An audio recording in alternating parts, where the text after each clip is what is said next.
मोदी की ताकत से हिली दुनिया। अमेरिका के बाद चीन भी भारत के आगे झुका।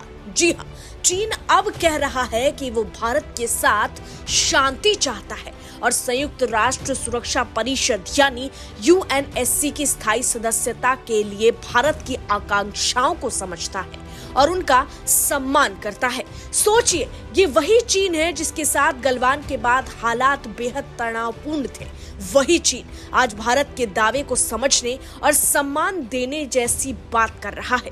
अब सवाल उठता है कि आखिर ऐसा क्या हुआ? दुनिया में अमेरिका के बाद ताकतवर माने जाने वाली चीन को भारत के पक्ष में ये रुख क्यों लेना पड़ा? क्या बदल गया है? लेकिन इसका जवाब दे उससे पहले आप एक बेहद जरूरी बात समझिए। यूएनएससी क्या है और ये इतना बड़ा मुद्दा क्यों है? ये आपके मन में सवाल जरूर उठा होगा।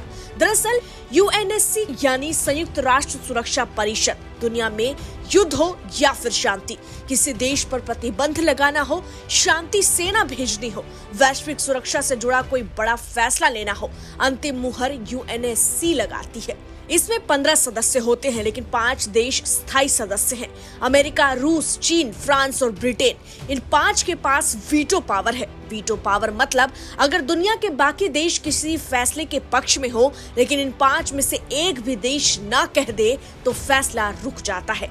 यानी स्थायी सदस्य होना मतलब दुनिया के ताकत के सबसे ऊंचे मंच पर बैठना। अब सोचिए, अगर भारत यूएनएससी का स्थायी सदस्य बनता है तो भारत को भी वीटो पावर मिलेगी। भारत सीधे वैश्विक फैसलों को प्रभावित कर सकेगा।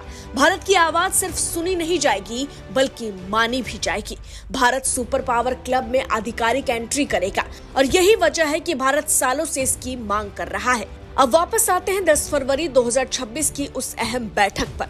भारत के विदेश सचिव विक्रम मिस्री ने चीन के कार्यकारी उप विदेश मंत्री मा झाओक्सी से मुलाकात की। इस बैठक में 2 बड़े मुद्दे थे, सीमा पर शांति और यूएनएससी। और चीन ने साफ कहा कि वो भारत की स्थायी सदस्यता की आकांक्षाओं को समझता है और सम्मान करता है। बैठक में ये भी तय हुआ कि भारत चीन संबंध स्थिर रखने के लिए बॉर्डर पर शांति जरूरी है। साफ संदेश, सीमा पर तनाव रहेगा तो रिश्ते आगे नहीं बढ़ेंगे। अब जरा पीछे जाइए। गलवान विवाद के बाद क्या हुआ था? तनाव बढ़ गया था, कई सेवाएं बंद हो गई, कैलाश मानसरोवर यात्रा पूरी तरह रुक गई, आपसी भरोसा डगमगा गया। लेकिन अब हालात बदल रहे हैं। बैठक में कैलाश मानसरोवर यात्रा के फिर से शुरू होने का जिक्र हुआ है और इसे आगे बढ़ाने की उम्मीद जताई गई है। जो सेवाएं गलवान के बाद बंद थी वो धीरे धीरे फिर से शुरू हो रही है। दोनों देशों ने एसर सर्विस एग्रीमेंट को जल्द अंतिम रूप देने पर जोर दिया है। वीजा सुविधा आसान करने और लोगों के बीच संपर्क बढ़ाने पर सहमति बनी। विदेश मंत्रालय के प्रवक्ता रणधीर जायसवाल ने बताया कि दोनों पक्षों ने द्विपक्षीय संबंधों की समीक्षा की और संवेदनशील मुद्दों पर चिंताओं को दूर करने के तरीकों पर चर्चा की है। यानी सिर्फ फोटो खिंचवाने वाली मीटिंग नहीं, बल्कि मुद्दों पर बातचीत हुई। बैठक में एक और बड़ी बात कही गई। दुनिया में हालात तेजी से बदल रहे हैं, अंतर्राष्ट्रीय स्थिति जटिल है। ऐसे में भारत और चीन को राष्ट्रपति शी जिनपिंग और प्रधानमंत्री नरेंद्र मोदी के बीच बनी जरूरी समझ को सही तरीके से लागू करने के लिए मिलकर काम करना चाहिए। यानी टॉप लेवल पर जो समझ बनी है उसे जमीन पर उतारना है। अब पूरी तस्वीर को जोड़िए। चीन शांति की बात कर रहा है, भारत की यूएनएससी आकांक्षा को समझने और सम्मान देने की बात कर रहा है, सीमा पर स्थिरता को जरूरी मान रहा है।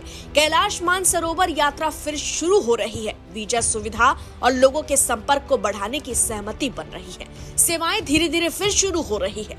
मतलब साफ है कि गलवान के बाद जो ठहराव था वहां से अब आगे बढ़ने की कोशिश हो रही है। और सबसे अहम बात, भारत की वैश्विक स्थिति आज इतनी मजबूत हो चुकी है कि उसे नजरअंदाज करना आसान नहीं है। यूएनएससी की स्थायी सदस्यता कोई साधारण सीट नहीं, ये वैश्विक ताकत का प्रतीक है। और जब चीन जैसा देश खुले शब्दों में भारत की आकांक्षा को समझने और सम्मान देने की बात करता है तो वो संकेत है कि वैश्विक मंच पर भारत की भूमिका अब निर्णायक होती जा रही है। यानी ये सिर्फ एक मीटिंग नहीं थी, ये बदलते समीकरणों का संकेत है, ये संवाद की वापसी है, ये शांति की जरूरत की स्वीकार रोकती है और ये भारत की बढ़ती वैश्विक ताकत की झलक है जिसका नेतृत्व करते हैं प्रधानमंत्री मोदी। अब सवाल ये नहीं कि क्या बदल रहा है। सवाल ये है कि दुनिया का शक्ति संतुलन किस दिशा में जा रहा है, और इसका जवाब है सिर्फ और सिर्फ भारत। बहरहाल इस पूरी खबर में इतना ही, लेकिन आप इस पर क्या प्रतिक्रिया देंगे कमेंट में जरूर लिखें।